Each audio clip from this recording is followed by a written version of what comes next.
Hi guys, welcome back to another past paper review video at Newton's Academy. Today we'll be looking at question 2.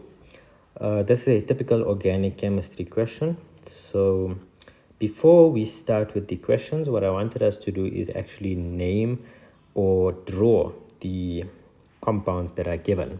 And this is going to help us identify down the line what the question is actually asking us.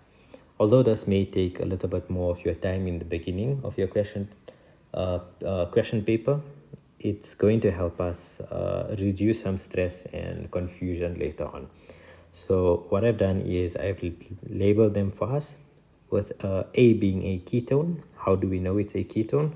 Because of that double bonded O or that carbonyl in the middle of the chain. So it's not terminal. That tells us it's a ketone.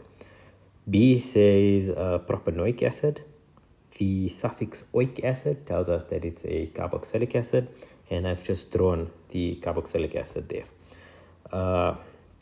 C is a 3-carbon long chain with an OH, also known as an hydroxyl group, and that tells us it's an alcohol. D is a 2-carbon long chain with a double bonded O on the terminal carbon. That tells us it's an aldehyde. E, we have a oxygen within the chain, so between the 2 carbon atoms, and a double bonded O as well. This tells us it's an ester. The last one, again, that the hydroxyl group tells us that it's an alcohol. Moving on to the questions, 2.1, define the term functional isomers. Functional isomers are compounds with the same molecular formula but different functional groups. 2.2, identify 2 functional isomers. Only write down the corresponding letters for the correct answers. A little bit of information there. Functional group isomers, there are only 2 pairs. The one is ketones and aldehydes, and the other is esters and carboxylic acids. So in this case here, we can just simply go and choose B and E respectively. So that is 2.2. 2.3 states compound B and C react in the presence of an organic acid. 2.3.1, write down the structural formula of the main organic product. Okay, so what we need to understand here is compound B is an carboxylic acid and compound C is an alcohol. And when we react these two, we are going to form an ester. Okay, so the process here is called esterification.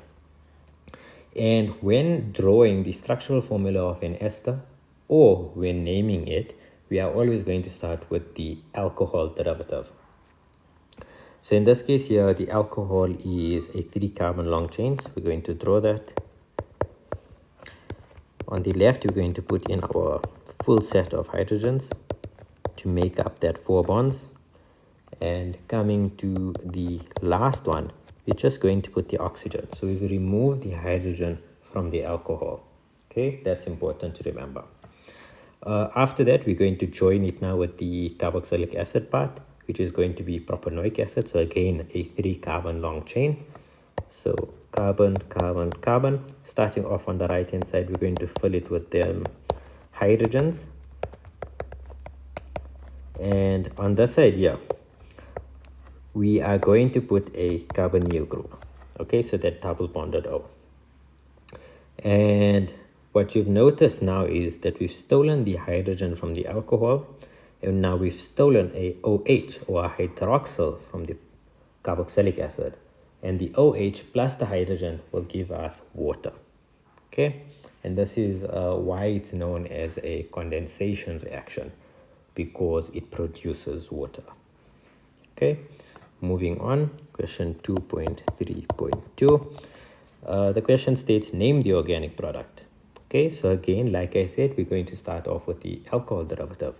So what we're going to do is, when naming the ester, we're going to start off with the amount of carbon in the longest chain for the alcohol first. So there's 3 in the alcohol part, so 1, 2, 3. That's going to be prop. And then we'll add eel, so YL. And then moving on to the carboxylic acid part, again we have 3, so it's going to be prop. And the suffix here is going to be anoate. So AN So the full name, propyl propanoate or propyl propanoate. Question 2.4. The question states, compound C undergoes an elimination reaction in the presence of concentrated sulfuric acid. Use structural formula to write down a balanced equation for the reaction. Okay, so the alcohol is going to be undergoing an elimination reaction. So let's go and put it here. The alcohol, we're going to draw it again, filling in all our hydrogens.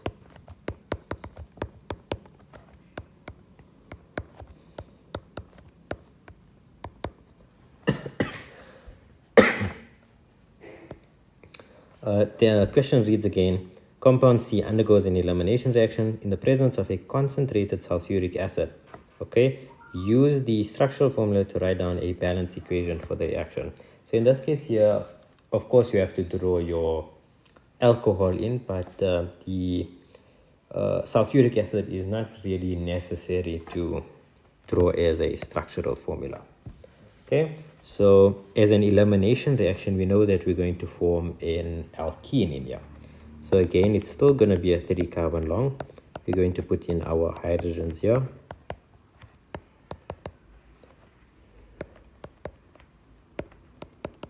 Okay, and the OH, so here, and one hydrogen from either one of these carbon atoms are going to be pulled out. So I'm going to draw the water here, so the H2O. And now we need to decide which carbon it's going to be. So in this case here, of course, the chain isn't long enough for us to have a choice on either side. So we only have the carbon towards the left of the hydroxyl group. So in this case, this hydrogen is going to be pulled off. Okay, and in future example, if you have a longer chain, you're going to have a choice between on the left or on the right. And how do you know if you're making the right choice? You're going to follow a rule called Zaitsev's rule. And Zaitsev's rule basically says that when you have an elimination reaction and you need to remove hydrogen, you're going to remove hydrogen from the carbon atom with the least amount of hydrogens.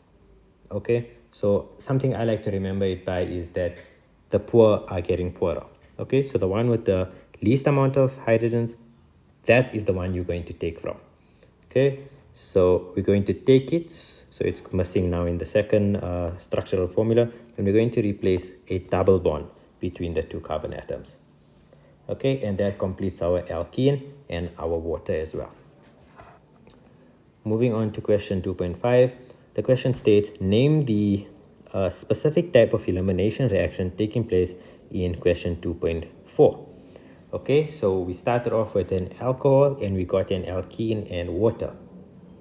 Okay, so this here would be a dehydration reaction. Okay, so we produced water, it's a dehydration reaction. 2.5.2, name the organic product form.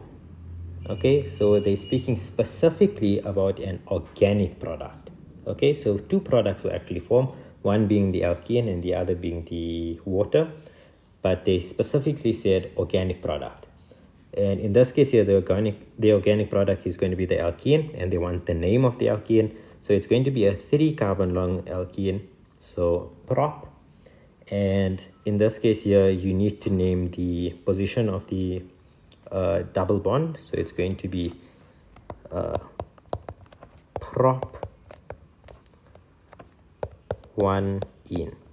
Okay, but I don't think they're really so strict for this one here, so you could also put it as propene.